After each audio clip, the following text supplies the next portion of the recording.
నమస్తే, welcome to AB9 TV. నేను మీ ఆదిత్య. ముందుగా బులెటిన్ హెడ్లైన్స్. ప్రధాని మోదీని ఎవరూ భయపెట్టలేరు, రష్యా అధ్యక్షుడు పుతిన్.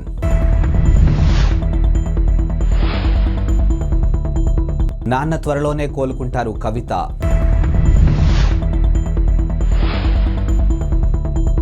రెవెన్యూ విలేజ్గా ప్రొఫెసర్ జయశంకర్ స్వగ్రామం అక్కంపేట ఆదేశాలు జారీ చేసిన ప్రభుత్వం. భారత ప్రధాని నరేంద్ర మోదీపై రష్యా అధ్యక్షుడు పుతిన్ మరోసారి ప్రశంసల వర్షం కురిపించారు. ప్రజా ప్రయోజనాల కోసం కఠినమైన నిర్ణయాలు తీసుకునేందుకు మోదీ వెనకాడరని వ్యాఖ్యానించారు. ఇక ఇరు దేశాల మధ్య అన్ని రంగాల్లో బలోపేతమవుతున్న సంబంధాల గురించి పుతిన్ ఓ చర్చా కార్యక్రమంలో మాట్లాడారు. ఇందుకు సంబంధించినటువంటి వీడియోను రష్యా ప్రభుత్వం టెలివిజన్ RT న్యూస్ నెట్టింటా పంచుకుంది. ఇక జాతీయ భద్రతా విషయంలో మోదీ నిక్కచ్చిగా వ్యవహరిస్తున్న తీరును తనకు ఆశ్చర్యం కలిగిస్తుందని పుతిన్ పేర్కొన్నారు. నిజం చెప్పాలంటే ఒక్కసారి నేను కూడా మోదీ ప్రజా ప్రయోజనాల దృష్ట్యా తీసుకున్న నిర్ణయాలు చూసి ఆశ్చర్యపోతామంటూ అని పేర్కొచ్చారు. ఇక జాతీయ ప్రజా ప్రయోజనాలకు విరుద్ధమైన నిర్ణయాలు తీసుకోవాలంటూ మోదీని ఎవరూ బలవంత పెట్టలేరని, బెదిరించలేరని, ఆయనపై ఎలాంటి ఒత్తిళ్లు ఉన్నాయని మాత్రం నాకు తెలుసు ఇక అని పుతిన్ పేర్కొన్నారు. కాగా గత నెలలో వచ్చు G20 సమ్మిట్లో కూడా పుతిన్ మోదీని పొగడ్తలతోనూ ముంచెత్తారు. బీఆర్ఎస్ అధినేత మాజీ ముఖ్యమంత్రి కేసీఆర్ నిన్న అర్ధరాత్రి గాయపడిన సంగతి తెలిసిందే. ఇక ఫామ్ హౌస్లోని బాత్రూంలో ఆయన కాలు జారి పడ్డారు. ఈ ప్రమాదంలో ఆయన తుంటి ఎముకకు ఫ్రాక్చర్ అయింది. ఇక ప్రస్తుతం ఆయన సోమాజిగూడలోని యశోద ఆసుపత్రిలో చికిత్స పొందుతున్నారు. ఈ నేపథ్యంలో కేసీఆర్ కుమార్తె ఎమ్మెల్సీ కవిత ఎక్స్ ట్వీట్గా స్పందిస్తూ కేసీఆర్ గారికి స్వల్ప గాయమైందని, ప్రస్తుతం ఆయన ఆసుపత్రిలో వైద్య నిపుణుల పర్యవేక్షణలో ఉన్నారని తెలిపారు. ఇక అందరి ప్రార్థనలు, ఆకాంక్షలతో నాన్న త్వరలోనే కోలుకుంటారని చెప్పారు. మీ అభిమానానికి ధన్యవాదాలని ట్వీట్ చేశారు. తెలంగాణ సిద్ధాంతకర్త ప్రొఫెసర్ జయశంకర్ స్వగ్రామమైనటువంటి హన్మకొండ జిల్లా ఆత్మకూరు మండలంలోని అక్కంపేటను రాష్ట్ర ప్రభుత్వం రెవెన్యూ గ్రామంగా గుర్తిస్తూ నిన్న ప్రాథమిక నోటిఫికేషన్ జారీ చేసింది. ఇక ముఖ్యమంత్రి రేవంత్ రెడ్డి ఆదేశాలతో ప్రధాన కార్యదర్శి శాంతికుమారి నోటిఫికేషన్ విడుదల చేశారు. ఇక అక్కంపేట ప్రస్తుతం పెద్దాపూర్ రెవెన్యూ గ్రామంలో భాగంగా ఉంది. అలాగే ముఖ్యమంత్రి ఆదేశాలతో ఆదిలాబాద్ జిల్లా ఇంద్రవెల్లి బి గ్రామంలో అమరవీరుల స్తూపం సమీపంలో స్మృతివనం అభివృద్ధి సుందరీకరణ కోసం ఎకరం భూమిని కేటాయిస్తూ ప్రభుత్వం మరో నోటిఫికేషన్ జారీ చేసింది. బీఆర్ఎస్ అధినేత కేసీఆర్ కు తుంటి ఎముక విరిగిన సంగతి తెలిసింది. ఇక ఫామ్ హౌస్ లోని బాత్రూమ్ లో ఆయన పట్టు తప్పి కాలు జారి పడ్డారు. ఇక ప్రస్తుతం ఆయన సోమాజిగూడలోని యశోద ఆసుపత్రిలో చికిత్స పొందుతూ ఉన్నారు. కేసీఆర్ తుంటి ఎముక 2 చోట్ల విరిగినట్లు వైద్యులు గుర్తించారు. ఈ ఉదయం 11 గంటలకు ఆయన ఆపరేషన్ నిర్వహించినట్లు తెలుస్తుంది. ఇక తుంటి ఎముకకు స్టీల్ ప్లేట్లు అమర్చే అవకాశం ఉన్నట్లు సమాచారం. ఇక కేసీఆర్ కోలుకోవడానికి 4 నుంచి 6 నెలల సమయం పట్టొచ్చని చెబుతూ ఉన్నారు డాక్టర్లు. మరోవైపు ఆసుపత్రిలో కేటీఆర్, హరీష్ రావు, కవిత ఉన్నారు. విరాట్ కోహ్లీ, రోహిత్ శర్మ ఇండియన్ క్రికెట్ కి దశాబ్దాలుగా వీరు అందిస్తున్న సేవలు అసామాన్యం. ఇక 2022 T20 ప్రపంచ కప్ సెమీఫైనల్లో ఇంగ్లాండ్ చేతిలో ఓటమి తర్వాత వీరిద్దరూ T20లకు దూరం అయ్యారు. ఇక వీరిద్దరి స్థానంలో యువ ఆటగాళ్లకు అవకాశం లభిస్తూ జట్టులో కదం తొక్కుతున్నటువంటి యువ ఆటగాళ్లు అపురూప విజయాలు అందిస్తూ ఉన్నారు. ఇక నీరుడు న్యూజిలాండ్లో జరిగినటువంటి 3 మ్యాచ్ల సిరీస్ను చేజెక్కించుకున్నారు. ఇక ఆసియా క్రీడల్లో భారత యువ జట్టు స్వర్ణం గెలుచుకుంది. తాజాగా ఆస్ట్రేలియాను 4-1తో ఓడించి సిరీస్ను కైవసం చేసుకుంది. ఇక వచ్చే ఏడాది అమెరికా, వెస్టిండీలతో జరగనున్నటువంటి T20 ప్రపంచ కప్లో కోహ్లీ, రోహిత్ శర్మ తప్పకుండా ఆడతారు. ఇందులో ఎలాంటి సందేహమూ లేదు. అయితే 2022 T20 ప్రపంచ కప్ తర్వాత భారత జట్టులోకి దాదాపుగా డజన్ మంది యువ ఆటగాళ్లు అరంగేట్రం చేశారు. ఇక వీరిలో రుతురాజ్ గైక్వాడ్, శుభమున్ గిల్, యశస్వి జైస్వాల్, ఇషాన్ కిషాన్, రింకు సింగ్, తిలక్ వర్మ తదితరులు ఉన్నారు.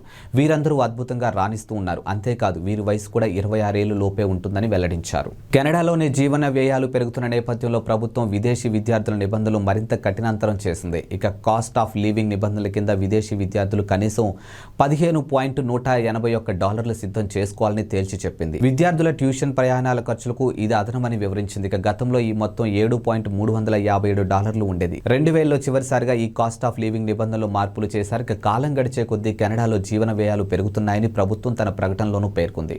ఈ మేరకు కాస్ట్ ఆఫ్ లివింగ్ నిబంధనలో మార్పులు లేకపోవడంతో కెనడాకు వచ్చే విదేశీ విద్యార్థులు తమ వద్ద ఉన్నట్టు నిధులు సరిపోగా ఇబ్బందులు పడుతున్నారని వివరించింది. కెనడాలోని విదేశీ విద్యార్థులకు ఎటువంటి ఇబ్బందులు తలెత్తకూడదనే తమ ఉద్దేశమని చెప్పింది. ఇక విదేశీ విద్యార్థులను ఆహ్వానించడంతో పాటు వారికి ఇబ్బందులు లేకుండా చూడడం కూడా తమ వైపు బాధ్యత అని తెలిపింది. ఇకపై ఏటా కాస్ట్ ఆఫ్ లివింగ్ నిబంధనలతో అప్పటి ఖర్చుల మేరకు మార్పులు చేస్తామని పేర్కొంది.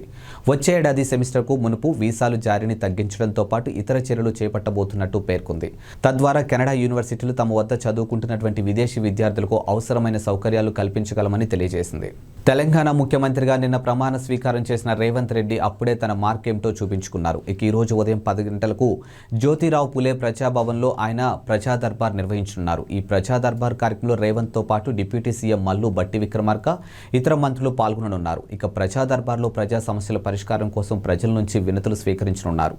కాంగ్రెస్ పార్టీ గెలిచిన వెంటనే మీడియాతో రేవంత్ మాట్లాడుతూ ప్రగతి భవన్ను సచివాలయం అందరికీ అందుబాటులో తీసుకొస్తామని ఆయన ప్రకటించారు. ప్రగతి భవన్లో ప్రజా దర్బార్ నిర్వహిస్తామని తెలిపారు. చెప్పిన విధంగానే ఆయన ఈ రోజు ప్రజా దర్బార్ నిర్వహించనున్నారు. జమ్మూ కాశ్మీర్కు ప్రత్యేక ప్రతిపత్తిని కల్పించినటువంటి రాజ్యాంగంలోని ఆర్టికల్ 370ని రద్దు సవాలు చేస్తూ దాఖలైనటువంటి పలు పిటిషన్లపై సుప్రీంకోర్టు డిసెంబర్ 11న తీర్పు వెలువరించనుంది. చీఫ్ జస్టిస్ చంద్రచూడ్ ఆధ్వర్యంలో జస్టిస్ సంజయ్ కిషన్ కౌల్, సంజీవ్ ఖన్నా, బిఆర్ గవాయా, సూర్యకాంత్లతో కూడినటువంటి రాజ్యాంగ ధర్మస్థానం తీర్పు వెలువరిస్తుంది. ఇక సెప్టెంబర్లో ఈ పిటిషన్లపై విచారణ ముగియడంతో సుప్రీంకోర్టు తీర్పు రిజర్వ్ చేసినటువంటి విషయం తెలిసిందే. ఇక మొత్తం 16 రోజుల పాటు ఆర్టికల్ 370కి రద్దుకు సంబంధించి సుప్రీంకోర్టులో విచారణ జరిగింది. ప్రభుత్వం తరపున attorney general R Venkataramani, solicitor general Tushar Mehta, senior న్యాయవాదులు హరీష్ సాల్వే, రాకేష్ ద్వివేది, వి గిరి వాదనలు వినిపించారు. ఇక జమ్మూ కాశ్మీర్ నియోజకవర్గం అసెంబ్లీ రద్దు తర్వాత ఆర్టికల్ 370 శాశ్వతమైనదిగా మారిందని పిటిషనర్ల తరపున న్యాయవాదులు కోర్టుకు తెలిపారు. రాజ్యాంగ సవరణలకు అవకాశం కల్పించే ఆర్టికల్ 368 ద్వారా ఆర్టికల్ 370ని రద్దు చేయలేమని స్పష్టం చేశారు. రాష్ట్రంలో విద్యుత్ పరిస్థితి గందరగోళంగా ఉందని, విద్యుత్ పరిస్థితిపై సమగ్ర నివేదిక ఇవ్వాలని ముఖ్యమంత్రి రేవంత్ రెడ్డి అధికారులను ఆదేశించారు. ఇక కేబినెట్ సమావేశంలో విద్యుత్ పరిస్థితిపై విస్తృతంగా చర్చ జరిగింది. ఈ సందర్భంగా రేవంత్ రెడ్డి మాట్లాడుతూ సీఎండీపై చర్యలు తీసుకునే అవకాశం ఉందా అని రేవంత్ రెడ్డి అధికారులను ప్రశ్నించారు. ఇక శుక్రవారం జరగనున్నటువంటి సమీక్షకు సీఎండీని కూడా పిలవాలని ఆదేశించారు. ఇక సీఎండీ రాజీనామాను ఆమోదించవద్దని అన్నారు. ఇక 6 గ్యారెంటీలపై కర్ణాటకకు వెళ్లి అధ్యయనం చేయాలని సూచించారు. ప్రజల ఆకాంక్షల మేరకు అధికారుల పనితీరు ఉండాలని సూచించారు. ఇక అధికారులు సమర్థవంతంగా పనిచేయకుంటే ప్రభుత్వానికి ఇబ్బందులు వస్తాయని హెచ్చరించారు. ఏపీలో ఆర్టీసీ ఉద్యోగులు పదోన్నతులకు సంబంధించినటువంటి ప్రభుత్వ ఉత్తర్వులు జారీ చేసింది. ఇక ప్రభుత్వంలో విలీనానికి ముందున్నటువంటి విద్యార్హతల ప్రకారం పదోన్నతులు కల్పించాలని ప్రభుత్వ ఉత్తర్వులను పేర్కొంది. అన్ని విభాగాల్లో వివిధ క్యాడర్లో ఉన్నటువంటి అధికారులు కానీ ఉన్నతాధికారులు కానీ సంబంధించినటువంటి ఉత్తర్వులను గత వారమే జారీ చేయగా తాజాగా కింది స్థాయి ఉద్యోగులకు సంబంధించి ఆదేశాలు ఇచ్చింది. వీరికి ప్రభుత్వంలో విలీనం తర్వాత ఇతర శాఖల్లో ప్రభుత్వ ఉద్యోగులుగా మాదిరిగా పదోన్నతులు కల్పించడానికి ఇబ్బందులు వచ్చాయని, గతంలో తక్కువ విద్యార్హతలతోనే డ్రైవర్, మెకానిక్ వంటి అనేక పోస్టులు ఆర్టీసీలో ఉద్యోగాలు పొందారని, ఇప్పుడు పదోన్నతులు కల్పించడానికి ప్రభుత్వ నిబంధనలు ఆటంకంగా మారాయి. దీంతో విలీనానికి ముందున్న పాత విద్యార్హతల ప్రకారమే పదోన్నతులు కల్పించేలా సర్కారు ఆదేశాలు ఇచ్చింది. దీనికి సీఎం, సీఎస్, ఆర్టీసీ ఎండీకి, ఎంఎన్యూకి అధ్యక్ష ప్రధాన కార్యదర్శులు పివి రమణారెడ్డి, వై శ్రీనివాసరావు కృతజ్ఞతలు తెలియజేశారు. హీరో నితిన్ తన కెరియర్లో హిట్ల కంటే ఫ్లాప్లే ఎక్కువగా చూశారు. ఇక దీనికి కారణం ఎక్కువగా రొటీన్ సినిమాలు చేయడమే. అలా అని ప్రయోగాత్మకంగా చేసిన సినిమాలన్నీ ఆడేశాయా అంటే అది కూడా జరగలేదు. కాకపోతే ఆయన కొత్తగా చేసినటువంటి ప్రయత్నాలు మాత్రం ఫలించాయి. ఇక 2005 నుంచి 2011 వరకు అంటే సుమారు 6 ఏళ్లలో నితిన్ ఒక్క హిట్టు కొట్టలేదు.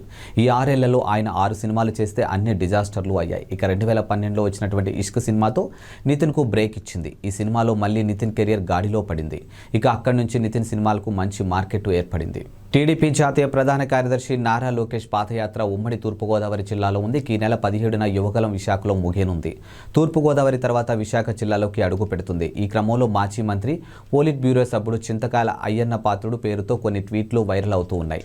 లోకేష్ పాదయాత్రకు సహకరించిన అంటూ అయ్యన్న వ్యాఖ్యలు చేసినట్లు కొందరు టీడీపీ కార్యకర్తల పేరుతో ట్వీట్లు వైరల్ చేస్తూ ఉన్నారు. ఈ క్రమంలో టీడీపీ స్పందించింది. అవన్నీ ఫేక్ అంటూ క్లారిటీ ఇచ్చారు. ఇక వైసీపీ అధికారికంగా చేయిస్తున్నటువంటి ఫేక్ పోస్టులు ఇవన్నీ అని, ఈసారి టీడీపీ సీనియర్ నేత అయ్యన్న పాత్రుడిపై పెట్టినటువంటి ఫేక్ పోస్ట్ ఇది అని, ప్రజలారా, కార్యకర్తలారా వైసీపీ ఫేక్ పోస్టులు నమ్మకండి అంటూ టీడీపీ ట్వీట్ చేసింది. ఇక ఈ ఫేక్ ట్వీట్ల విషయంలో జాగ్రత్తగా ఉండాలని అన్నారు. గతంలో కూడా టీడీపీ పేరుతో కొన్ని ఫేక్ ప్రెస్ నోట్లు కూడా వైరల్ అవుతున్న సంగతి తెలిసిందే. విశాఖపట్నంలోని ఏఎస్ రాజా గ్రౌండ్స్ వేదికగా జరిగినటువంటి బహిరంగ సభలో జనసేన అధినేత పవన్ కళ్యాణ్కి కీలక వ్యాఖ్యలు చేశారు.